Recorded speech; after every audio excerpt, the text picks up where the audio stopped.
ಯಜ್ಞತ್ವಾ ಮೋಕ್ಷಸೇ ಅಶುಭ. ಯಾಕೆ ಹೇಳ್ತಾ ಇದ್ದೇನೆ? ಇದನ್ನು ತಿಳ್ಕೊಂಡು ಬಿಟ್ಟು ನೀನು ಅಶುಭದಿಂದ ಮೋಕ್ಷನಾಗ್ತೀಯ. ಈಗ ದೊಡ್ಡ ಪ್ರಶ್ನೆ ನಮಗೆ ಬರೋದು, ಶುಭ ಅಂದ್ರೆ ನಮಗೆ ಗೊತ್ತಿಲ್ಲ, ಅಶುಭ ಅಂದ್ರೆ ನಮಗೆ ಏನು ಗೊತ್ತಿಲ್ಲ. ಶುಭ ಅಂದ್ರೆ ಏನು? ಪಾಯಸ ತಿಂದೆ ಶುಭನ? ಅದು ಸಕ್ಕರೆ ಕಾಯಿಲೆ ಇರುವವರಿಗೆ ಪಾಯಸ ಕೊಡಿ, ಅದು ವಿಷ ಆಗುತ್ತೆ. ಅಂದ್ರೆ ನಮಗೆ ಶುಭ, ಇದು ತೀರಾ ಸಾಧಾರಣವಾದ ಗೌಣಿ ಪ್ರಯೋಗ, ಆರ್ಡಿನರಿ ಎಕ್ಸಾಂಪಲ್. ಶುಭ ಮತ್ತು ಅಶುಭ. ಶುಭ ಅಂದ್ರೆ ಏನು? ಯಾವುದಕ್ಕೆ ನಾವು ಶುಭವನ್ನು ಕರಿಬೇಕು? 99% ಜನರಿಗೆ ಗುರುತಿಲ್ಲ ಶುಭ. ಅಶುಭ, ಅಶುಭನೂ ಗುರುತಿಲ್ಲ. ಅದಕ್ಕೆ ನಾವು ಶುಭನೂ ಹಿಡಿದಿಲ್ಲ, ಅಶುಭನೂ ಹಿಡಿದಿಲ್ಲ. ಶುಭ ಅಂದ್ರೆ ಏನು? ಮದುವೆ ಆಯಿತು ಮನೆಯಲ್ಲಿ, ಶುಭನ ಅದು? ಶುಭ ಆಗಿರ್ಬೋದು, ಆಗದೇ ಇರ್ಬೋದು. ಏನೋ ಕಾರ್ಯ ಆಯಿತು, ದೊಡ್ಡ ಅಧಿಕಾರಿ ಚೀಫ್ ಮಿನಿಸ್ಟರ್ ಆಗಿಬಿಟ್ಟ, ಶುಭನ ಅದು? ಅಶುಭನೂ ಆಗ್ಬೋದು. ರಾಜನಾಗ್ಬಿಟ್ಟ, ಶುಭನ ಅದು? ಜಾತಸ್ಯ ಹಿ ಧ್ರುವೋ ಮೃತ್ಯು ಧ್ರುವಂ ಜನ್ಮ ಮೃತಸ್ಯ ಚ. ಅಂದರೆ ಯಾವನು ಹುಟ್ಟಿದ ಅವನು ಸಾಯ್ತಾನೆ, ಯಾವನು ಸಾಯ್ತಾನೆ ಅವನು ಮತ್ತೆ ಹುಟ್ಟಾನೆ.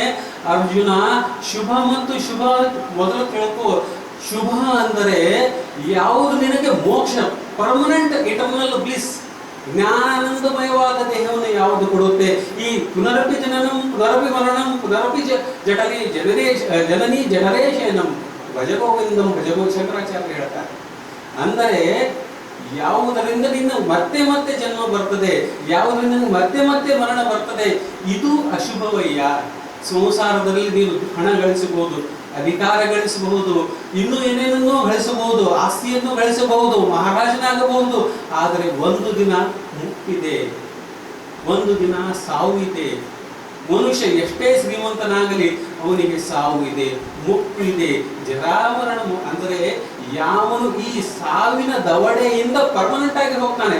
ಇಲ್ಲ ನಾವು ಪರವಾಗಿಲ್ಲ, ನಾವು ಯಜ್ಞ ಮಾಡ್ತೇವೆ, ಹೋಮ ಮಾಡ್ತೇವೆ, ಕಾರ್ಯಯಜ್ಞ, ಸ್ವರ್ಗಕ್ಕೆ ಹೋಗ್ತೇವೆ, ಸ್ವರ್ಗದಲ್ಲಿ ಆರಾಮಾಗಿ ಇರ್ತೇವೆ, ಮತ್ತೆ ಕ್ಷೀಣ ಪುಣ್ಯಂ ಸ್ವರ್ಗಲೋಕಂ, ಮತ್ತೆ ಭೂಮಿಯಲ್ಲೇ ಮತ್ತೆ ಬರ್ತೀಯ. ಅಂದ್ರೆ ಒಂದು ಪಿಕ್ನಿಕ್ಗೆ ಹೋದ್ರೆ ನಾವು ದುಡ್ಡು ಕಟ್ಕೊಂಡು ಹೋಗ್ತೇವೆ, ನಮಗೆ ಗುರ್ತಿರುತ್ತೆ ನನ್ನ ಹತ್ರ ಎಷ್ಟು ದುಡ್ಡಿದೆ. ಒಂದು ದಿವಸ ಸ್ವಲ್ಪ ಕಡಿಮೆ ಆಗುತ್ತೆ, 2ನೇ ದಿವಸ ಅಂದ್ರೆ ಆ ರೈಡರ್ ತಲೆಯಲ್ಲಿ ಯಾವಾಗಲೂ ಇದೆ, ಈ 8 ದಿವಸಕ್ಕೆ ನನ್ನ ದುಡ್ಡು ಮುಗಿದೋಗಿದೆ, ನಾನು ಮತ್ತೆ ನಮ್ಮ ಊರಿಗೆ ಹೋಗ್ತೇನೆ.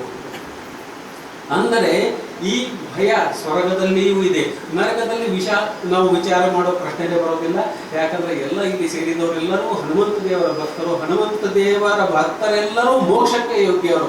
ಇಲ್ಲದಿದ್ದರೆ ಈ ಭಗವದ್ಗೀತೆಯ ಗೀ ಕೂಡ ಕೇಳುವ ಅಧಿಕಾರ, ಯೋಗ್ಯತೆ ಅಥವಾ ಒಂದು ಸಂಧಿ ಭಗವಂತ ಕೊಡೋದಿಲ್ಲ. ಇದು ನಿಶ್ಚಿತ, ಇದು ನಿಶ್ಚಿತ. ಒಂದು ಗೀತೆಯ ಗೀ ಅಕ್ಷರ ಯಾರು ಕೇಳ್ತಾರೋ, ಯಾರು ಅಧ್ಯಯನ ಮಾಡ್ತಾರೋ, ಯಾರು ಅಭ್ಯಾಸ ಮಾಡ್ತಾರೋ ಅವರಿಗೆ ಮೋಕ್ಷ ಇದೆ ಅಂತ ಕೃಷ್ಣ ಹೇಳ್ತಾ ಇದ್ದಾನೆ. ಗೀತಾ ಗಂಗಾ ಹಾಗೂ ಈ ಗೋವುಗಳ ಸೇವೆ ಯಾರು ಮಾಡ್ತಾರೆ ಅಥವಾ ವೇದಗಳ ಸೇವೆ ಯಾರು ಮಾಡ್ತಾರೆ ಅವರಿಗೆ ಮೋಕ್ಷ ಕಟ್ಟಿಟ್ಟ ಬುದ್ಧಿ. ಅಂದರೆ ಈ ಗೀತೆಯ ಗೀ ಕೂಡ ಅಷ್ಟೇ ಮಹತ್ವದಂತ ಹೇಳ್ತಾ ಇದ್ದಾನೆ. ಯಜ್ಞಾತ್ಮ ಏನನ್ನು ತಿಳಿದುಕೊಂಡು ಮೋಕ್ಷಸೇ ಅಶುಭ. ಅಶುಭ ಅಂತಂದ್ರೆ ಇದು ನಾವು ಕೇಳ್ತೇವೆ, ಮತ್ತೆ ಮತ್ತೆ ಜನ್ಮ ಕೊಡೋ ಪದವಿ, ಮತ್ತೆ ಮತ್ತೆ ರಾಜನಾಗಿ ಮಾಡೋ, ಮತ್ತೆ ರಾಜನಾಗು, ಮತ್ತೆ ಮುಪ್ಪ ಬರುತ್ತೆ, ಮತ್ತೆ ಸಾಹಿತ್ಯ, ಮತ್ತೆ ರಾಜನಾಗ್ತೀಯ, ಮತ್ತೆ ಇನ್ನೊಂದೇನೋ ಆಗ್ತೀಯ, ಮತ್ತೆ ಧನಿಕನಾಗ್ತೀಯ, ಮತ್ತೆ ಸಾಹಿತ್ಯ. ಅಂದರೆ ಯಾವುದರಿಂದ ನಾವು ಸಾವು ಮತ್ತು ಈ ಜನನದ ಒಂದು ಚಕ್ರದಿಂದ ಹೊರಗೆ ಬೀಳ್ತೇವೆ, ಇಟರ್ನಲ್ ಬ್ಲಿಸ್ಸಿಗೆ ಹೋಗ್ತೇವೆ. ಮಹಾನ್ ನರಕದಲ್ಲಿ, ಅಂದರೆ ಆ ನರಕದಲ್ಲಿಯೂ ಕೂಡ ಮತ್ತೆ ಪುನರ್ಜನ್ಮ ಇಲ್ಲ, ಮೋಕ್ಷದಲ್ಲಿಯೂ ಪುನರ್ಜನ್ಮ ಇಲ್ಲ. ಅಂಧತ್ತಮ ನರಕಕ್ಕೆ ಹೋದವರು ಮತ್ತೆ ನರಕದ ಸತತವಾಗಿ ದುಃಖದಲ್ಲೇ ಇರುವವರು, ಮೋಕ್ಷದಲ್ಲಿ ಇರುವವರು ಸತತವಾಗಿ ಸುಖದಲ್ಲೇ ಇರುವವರು. ಅಂದರೆ ಶುಭ ಯಾವುದು? ಎಲ್ಲಿ ಜ್ಞಾನಾನಂದ ಒಂದು ದೇಹ ಇದೆ, ಜ್ಞಾನ ಮತ್ತು ಆನಂದ, ಸಾಲಿಡಿಫಿಕೇಶನ್ ಆಫ್ ಜ್ಞಾನ, ಅಂದರೆ ನಾಲೆಡ್ಜ್ ಅಂಡ್ ಬ್ಲಿಸ್ ಅಂತ ಏನು ಕರೀತೇವೆ. ಅಂದರೆ ಸಕ್ಕರೆ, ಸಾಧಾರಣವಾಗಿ ಮಕ್ಕಳಿಗೆ ಉದಾಹರಣೆ ಕೊಡಬೇಕಾದ್ರೆ ಒಂದು ಸಕ್ಕರೆ ಗೊಂಬೆ ಕಾಲು ತಿಂದರೂ ಸಿಹಿ, ಕಿವಿ ತಿಂದರೂ ಸಿಹಿ, ತಲೆ ತಿಂದರೂ ಸಿಹಿ, ಗಣಪತಿ ಮಾಡಿ ಸೊಂಡಿಲು ತಿಂದರೂ ಸಿಹಿ. ಅಂದರೆ ಆ ಇಡೀ ಗಣಪತಿ ಅಥವಾ ಆ ಮೂರ್ತಿಯಲ್ಲಿ ಸಕ್ಕರೆನೇ ತುಂಬ ಹೋಗಿದೆ. ಅದೇ ತರಹ ನಾವು ಮೋಕ್ಷದಲ್ಲಿ ಹೋದರೆ ನಮ್ಮ ಜ್ಞಾನ ಮತ್ತು ಆನಂದ ಅದೇ ಒಂದು ದೇಹ, ಜ್ಞಾನ ಮತ್ತು ಆನಂದದೇ ಒಂದು ದೇಹ. ಅಲ್ಲಿ ಯಾವ ಈ ನಮ್ಮ ಈ ಹೊರಗಿನ ಆವರಣ ಯಾವುದೂ ಇರೋದಿಲ್ಲ. ಅದು ಯಾರಿಗೆ ಸಿಗುತ್ತೆ ಅದು ಮೋಕ್ಷಸೇ ಶುಭ. ಅಲ್ಲಿ ನಿನಗೆ ಶುಭವಿದೆ, ಅದು ಶುಭ. ಆ ಶುಭಕ್ಕೆ ನೀನು ಪ್ರಯತ್ನ ಮಾಡು. ಆದರೆ ಬಿಟ್ಟು ಈ ಮತ್ತೆ ಮತ್ತೆ ರಾಜನಾಗ್ತಾನೆ, ಶ್ರೀಮಂತನಾಗ್ತಾನೆ, ಈ ಸುಖ ಬೇಡ, ಇದೆಲ್ಲವೂ ಅಶುಭ. ಪೃಥ್ವಿ ಮೇಲೆ ಬಂದಿದ್ದೇವೆ ಅಂದ್ರೆ ಒಂದು ಅಶುಭ. ಎಲ್ಲರಿಗೂ ದೊಡ್ಡ ದೊಡ್ಡ ಸಂತನಾಗಿರ್ಬೋದು, ಸನ್ಯಾಸಿ ಆಗಿರ್ಬೋದು, ಈ ಪೃಥ್ವಿ ಮೇಲೆ ಹುಟ್ಟಿದರೆ ಏನೋ ಒಂದು ಪ್ರಾರಬ್ಧ ಕರ್ಮ ಇಟ್ಕೊಂಡೇ ಹುಟ್ಟಿರ್ತಾರೆ. ಹೀಗಾಗ್ಬಿಟ್ಟು ಪೃಥ್ವಿ ಮೇಲೆ ಬರೋದು, ಈ ಪೃಥ್ವಿಯಿಂದ ಒಂದು ಸಾರಿ ದಾಟಿ ಯಾರು ಹೋಗ್ತಾರೆ ಅವರಿಗೆ ಮಾತ್ರ ಇದು ಶುಭ ಅಂತ ತಿಳ್ಕೋಬೇಕು. ಸ್ವರ್ಗಕ್ಕೆ ಹೋಗ್ತಾರೆ, ಸ್ವರ್ಗದಲ್ಲಿ ಒಳ್ಳೆ ವೇದ ಓದ್ತಾರೆ, ವೇದ ಪಾರಂಗತರ ಒಳ್ಳೆ ಪ್ರವಚನ ಹೇಳ್ತಾರೆ, ಹೋಮ ಮಾಡ್ತಾರೆ, ಯಜ್ಞ ಮಾಡ್ತಾರೆ, ಸ್ವರ್ಗಕ್ಕೆ ಹೋಗ್ತಾರೆ, 4 ದಿವಸ ಇರ್ತಾರೆ, ಎಂಜಾಯ್ ಮಾಡ್ತಾರೆ, ಮತ್ತೆ ಚೀಡೆ ಪುಣ್ಯ ಮತ್ತೆ ಲೋಕಂ ವಿಷಯಕ್ಕೆ ಮತ್ತೆ ಭೂಮಿಯ ಮೇಲೆ ಮತ್ತೆ ತಾಯಿ ಜಠರದಲ್ಲಿ ಬರಬೇಕು. ಇಷ್ಟೇ ಒಂದು ಹೀನ ಯೋನಿ ಬರ್ಲಿಕ್ಕಿಲ್ಲ. ದನ ಕರ ಅಥವಾ ಇನ್ನೊಂದೇನೋ ನಾಯಿಯೋ ಏನೋ ಆಗಿ ಹುಟ್ಟೋದಿಲ್ಲ. ಪಶು ಪಕ್ಷಿ ಜಲಚರ ಕೆಚ್ಚರ ಭೂಚರ ಈ ಥರ ಆಗೋದಿಲ್ಲ. ಆದರೆ ಮತ್ತೆ ಜನ್ಮ ಕಟ್ಟಿಟ್ಟ ಗೊತ್ತಿದೆ, ಮನುಷ್ಯನಾಗ್ತಾನೆ, ಮತ್ತೆ ಮುಕ್ಕು ಬರ್ತದೆ. ಹೀಗಾಗ್ಬಿಟ್ಟು ಇದೆಲ್ಲವೂ ಅಶುಭ. ಭಗವಂತನ ದೃಷ್ಟಿಯಲ್ಲಿ ಇದೆಲ್ಲವೂ ಅಶುಭ. ಅದು ಶುಭ ಮೋಕ್ಷ.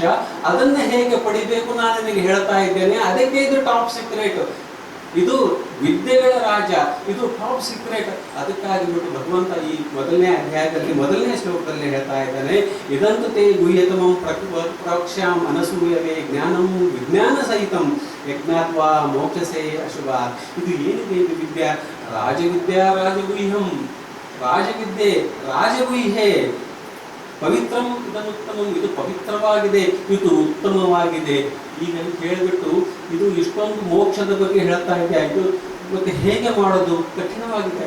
ಇಲ್ಲ, ಸುಸೂಕ್ತಂ. ಆಟ ಆಡ್ತಾ ಮಾಡ್ತೀಯಾ ಇದು ಈ ವಿದ್ಯೆಯನ್ನು ಆಟ ಆಡ್ತಾ ಗೆಲ್ತೀಯಾ ಅಂತ ಕೃಷ್ಣ ಹೇಳ್ತಾ ಇದ್ದಾನೆ. ಪ್ರತ್ಯಕ್ಷ ವಗಮಂ ಧರ್ಮ್ಯಂ ಸುಸೂತಂ ಕರ್ತವ್ಯಂ. ಪ್ರತ್ಯಕ್ಷ ವಗಮಂ. ಪ್ರತ್ಯಕ್ಷ ಅಂದರೆ ಪ್ರತ್ಯಕ್ಷವಾಗಿ ನಾನು ಎಲ್ಲರಿಗೂ ಕಾಣ್ತಾ ಇದ್ದರೂ ಯಾರೂ ನನ್ನನ್ನು ತಿಳಿತಾ ಇಲ್ಲ. ಇದನ್ನು ಹೇಳ್ತಾರೆ. ಈಗ ಪ್ರತ್ಯಕ್ಷ ಶಬ್ದ ಇದೆ. ಅಕ್ಷ ಅಂದ್ರೆ ಕಣ್ಣು, ಅಕ್ಷ ಅಂದ್ರೆ ಪ್ರತ್ಯಕ್ಷ ಅಂದ್ರೆ ಪ್ರತಿ ಕಣ್ಣು. ಪ್ರತಿ ಕಣ್ಣಿಗೆ ನಾನು ಕಾಣಿಸ್ತಾ ಇದ್ದೇನೆ, ಅನುಭವಕ್ಕೆ ಬರ್ತಾ ಇದ್ದೇನೆ, ದೇವರು ಇದ್ದೇನೆ ಅಂತ ತೋರಿಸ್ತಾ ಇದ್ದೇನೆ. ಆದ್ರೂ ಕೂಡ ಯಾರು ನಂಬುತ್ತಾ ಇಲ್ಲ. ಯಾಕೆ ನಂಬ್ತಾ ಇಲ್ಲ? ಇದು ನನ್ನ ಈಶ್ವರೀಯ ಶಕ್ತಿ, ಇದು ನನ್ನ ಮಾಯೆ ಅಂತ ಭಗವಂತ ಹೇಳ್ತಾ ಇದ್ದಾನೆ. ಪ್ರತ್ಯಕ್ಷವಾಗಿ ಏನು ಕಾಣ್ತಾ ಇದೆ? ನಮಗೆ ಇರುವ 6 ಇಂದ್ರಿಯಗಳಲ್ಲಿ ಕಿವಿ ಇದೆ, ಕಣ್ಣು ಇದೆ, ಮೂಗು ಇದೆ. ಪ್ರತ್ಯಕ್ಷ ಕಣ್ಣಿಗೆ ಕಾಣಿಸ್ತಾ ಇದೆ. ಕಣ್ಣಿಗೆ ಈಗ ನಾನು ನೋಡ್ತೇನೆ, ನಾನು ಇದನ್ನು ನೋಡ್ತಾ ಇದ್ದೇನೆ ಅಂದರೆ ನೋಡುವ ಶಕ್ತಿ ನನಗೆ ಇದೆ.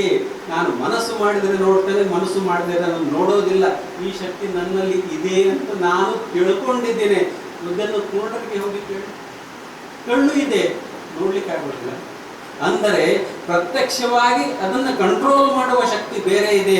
ಅದನ್ನು ನಿನ್ನ ಕಣ್ಣನ್ನು ಕಂಟ್ರೋಲ್ ಮಾಡುವವನು ನಾನು ಅಂತ ಹೇಳ್ತಾ ಇದ್ದೇನೆ. ಈ ಇಂದ್ರಿಯ ಅದಕ್ಕೆ ಪ್ರತ್ಯಕ್ಷ. ಪ್ರತಿ ಅಕ್ಷೆಯಲ್ಲಿ ನಾನು ಇದ್ದೇನೆ. ಅದೇ ಥರ ಕಿವಿ, ನಾವು ಅನ್ಕೊಟ್ಟು ನಾವು ಬೇಕಾದ್ರೆ ಕೇಳ್ಬೋದು, ಆದರೆ ಕಿವುಡನಿಗೆ ಕೇಳಿರಿ ಕೇಳಿಸೋದೇ ಇಲ್ಲ. ಕಿವಿ ಇದೆ, ಅನಾಟಮಿಕಲ್ ಸ್ಟ್ರಕ್ಚರ್ ಇದೆ, ಆದರೆ ಕೇಳಿಸ್ತಾ ಇಲ್ಲ. ಯಾಕೆ? ಒಳಗಿನ ಭಗವಂತ ಅನ್ನೋ ಫ್ಯಾಕಲ್ಟಿ ಅದನ್ನು ತಕ್ಕೊಂಡಿದ್ದಾನೆ. ಅದೇ ಥರ ಮೂಗಂತೂ ಅಲ್ಟಿಮೇಟ್. ಯಾಕಂದ್ರೆ ಹೆಣಕ್ಕೂ ನಮಗೂ ಏನು ವ್ಯತ್ಯಾಸ ಇರೋದಿಲ್ಲ. ಅದಕ್ಕೂ ಮೂಗಿದೆ, ನಮಗೂ ಅದಕ್ಕೆ ಒಂದೇ ಶಕ್ತಿ ಇಲ್ಲ. ಅದು ಶ್ವಾಸ ತೆಗಲಿಕ್ಕೆ ಆಗೋದಿಲ್ಲ. ಅನಾಟಮಿಕಲ್ ಸ್ಟ್ರಕ್ಚರ್ಸ್ ಎಲ್ಲವೂ ಇದೆ, ಆದರೆ ಶ್ವಾಸ ಮಾಡುವ ಶಕ್ತಿ ಹೋಯಿತು ಆ ದೇಹದಿಂದ ಪ್ರಾಣಶಕ್ತಿ. ಅಂದರೆ ಕಿವಿ ಇದೆ, ಕಣ್ಣಿದೆ, ಮೂಗಿದೆ, ನಾಲಿಗೆ ಇದೆ. ನಾಲಿಗೆ ನಾವು ಅನ್ಕೋತೀವಿ, ನಾವು ರುಚಿ ತಗೊಳ್ತೇವೆ. ಅದನ್ನು ಭಗವಂತ ಯಾವಾಗ ಕಿತ್ಕೊಂಡ್ರೆ ಏನು ಮಾಡ್ಲಿಕ್ಕೆ ಆಗೋದಿಲ್ಲ. ನನಗೂ ಕರೋನಾ